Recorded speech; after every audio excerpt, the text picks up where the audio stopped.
Di dalam nama Allah Bapa yang mempunyai kehidupan semua ciptaannya, dalam nama anaknya Yesus Kristus yang senantiasa menolong manusia dalam kehidupannya, dan di dalam Roh Kudus yang memampukan manusia untuk berserah kepadanya.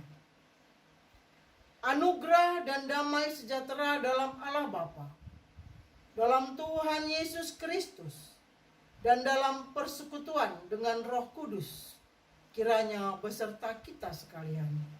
Amin.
Shalom saudara-saudara dikasihi Kristus Yesus.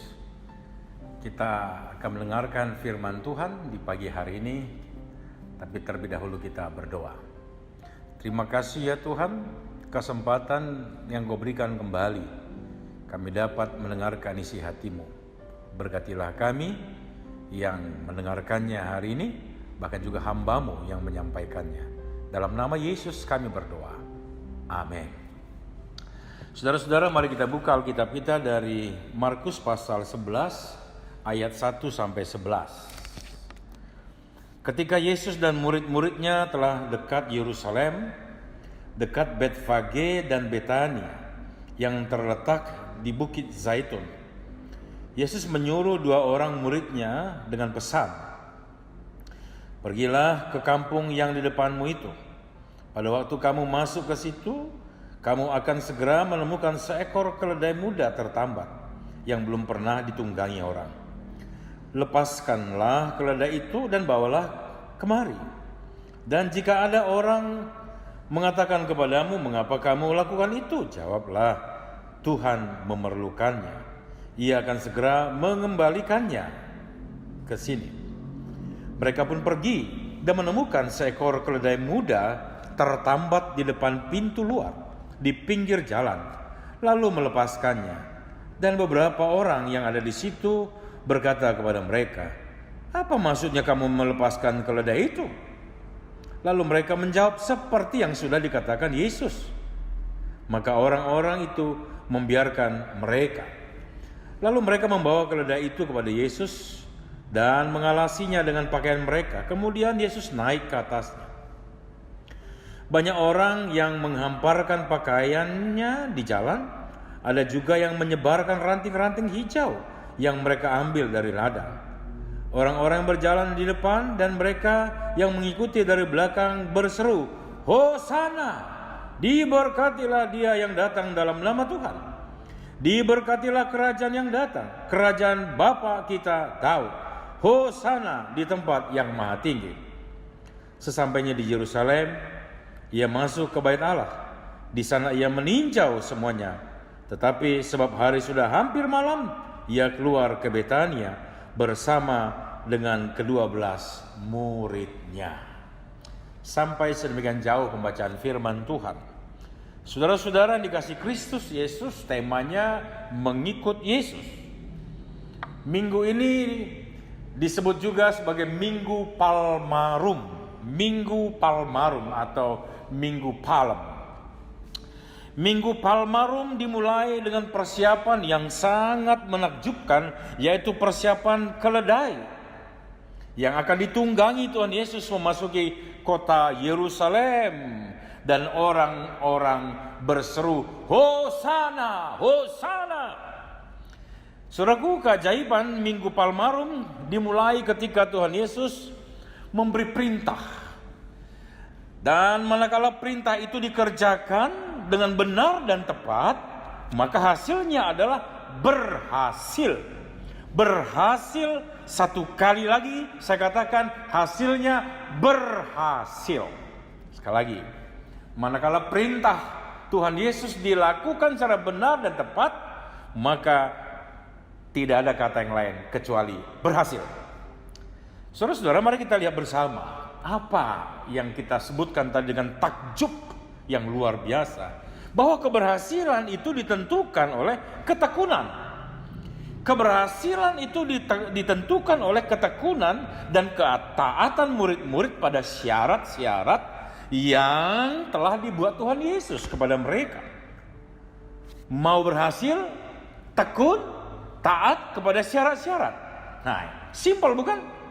Sekali lagi, keberhasilan itu ditentukan oleh ketekunan dan ketaatan murid-murid melaksanakan semua syarat yang telah ditentukan Tuhan Yesus. Artinya, ketika murid-murid benar-benar mengikut Tuhan, maka satu kata, berhasil.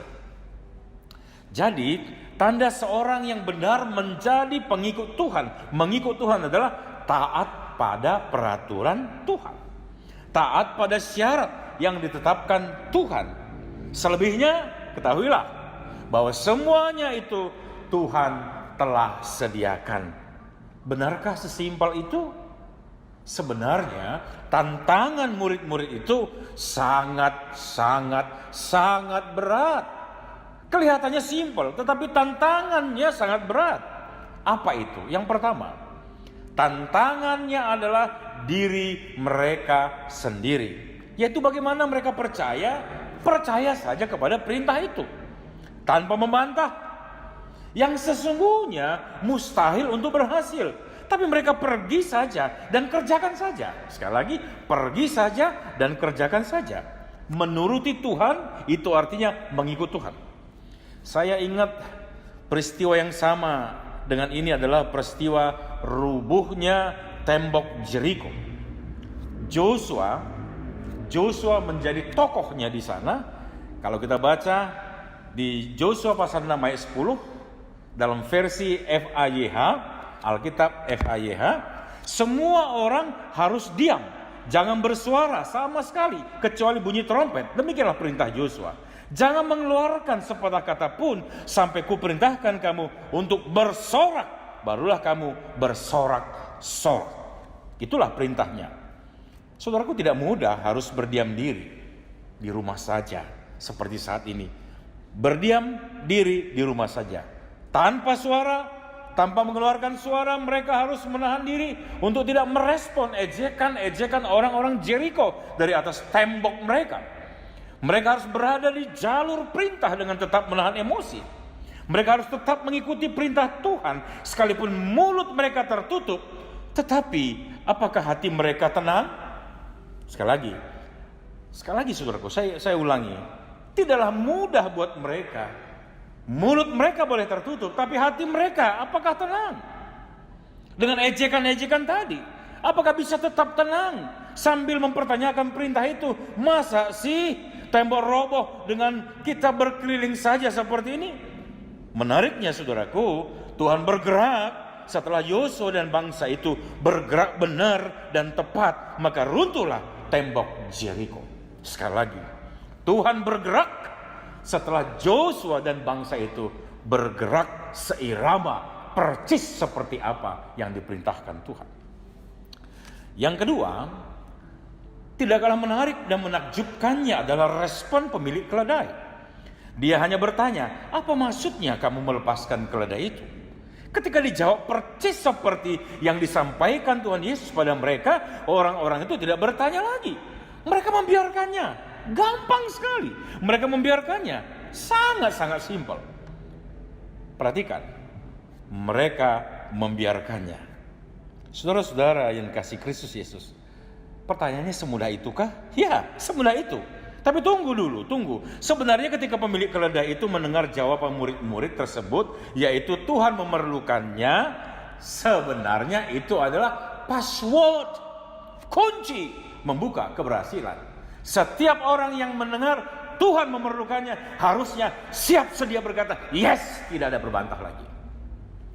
Perlu dicatat saudara-saudara, bahwa ketika murid-murid Tuhan Yesus begitu menuruti dan melakukan semua perintah Tuhan Yesus, maka keberhasilan terjadi. Jadi kunci membuka pintu keberhasilan dalam hidup ini adalah menjadi murid Tuhan Yesus, menjadi pengikut Tuhan. Gak ada yang lain. Dan lihatlah, orang-orang lain pun tidak bisa menahan keberhasilan yang telah diberikan Tuhan Yesus pada mereka. Cukup ucapkan, Tuhan memerlukannya. Yang ketiga, berikutnya, setelah dikerjakan semuanya itu, mereka berhasil, mereka pulang bawa keledai. Saudara-saudara, apa sambutan orang-orang? Tidak kalah penting lagi, sebagai tanda orang-orang menjadi pengikut Tuhan, kita harus memberikan diri, melayani Tuhan. Melalui perbuatan apa? Ranting-ranting kayu kah? Kain-kain kah dihamparkan? Diberikan semua tunduk kepada Tuhan. Itu tandanya kita pengikut Tuhan. Tidak ada yang lain. Sekali lagi, tanda kita menjadi pengikut Tuhan, kita rela dan mau memberikan segala sesuatu untuk dipakai oleh Tuhan. Siap atau tidak? Saudaraku, saat ini situasi kita di Indonesia, pemerintah kita meminta kita untuk memberi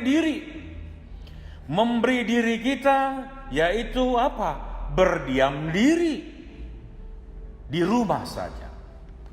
Ada banyak orang berkata, saya setuju-setuju saja bahwa garda terdepan adalah para medis. Garda terdepan para medis. Tapi saya mau katakan, kalau kita berani berkata garda terdepan para medis, maka sayangi para medis di rumah saja. Jangan cari penyakit. Jangan buat penyakit. Kalau semua bangsa ini terpapar, siapa yang bisa menanganinya? Para medis yang gak sanggup. Maka kalau kita sayang para medis, maka di rumah saja. Itu yang diminta pemerintah kepada kita, memberi diri. Kelihatannya mudahkah untuk memberi diri berdiam saja di rumah? Kelihatannya enak dan menyenangkan, bukan? Santai di rumah. Tapi kenyataannya tidak semudah itu. Kenyataannya tidak semudah itu. 2 hari, 3 hari kebosanan terjadi.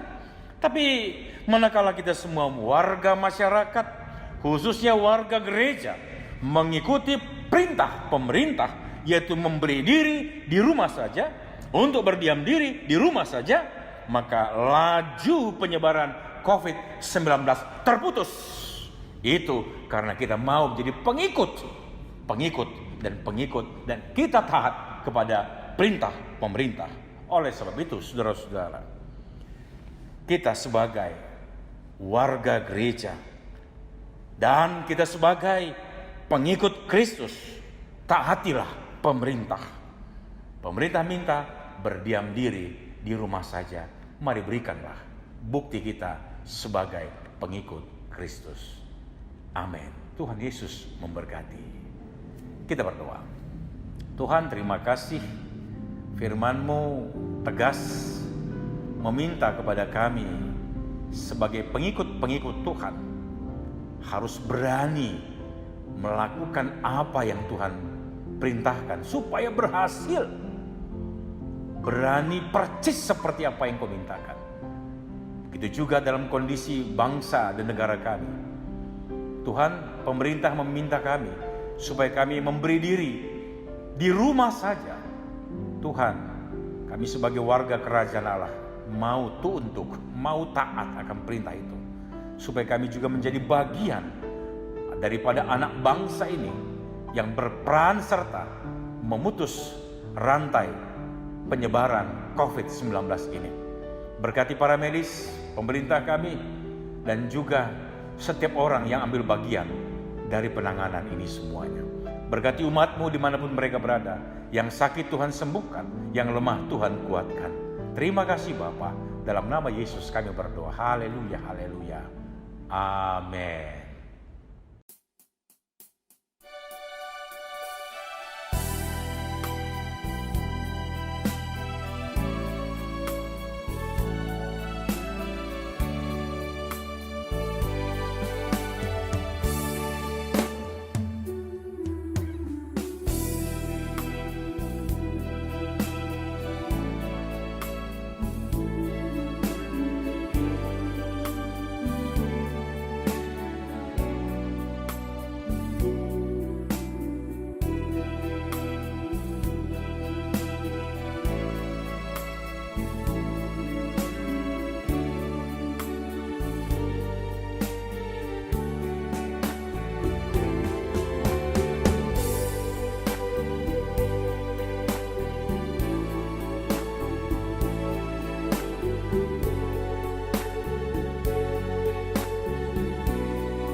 Jemaat yang dikasihi Tuhan, pulang dan hiduplah dengan tetap mengingat kebenaran dan anugerah Allah yang menyelamatkan kita.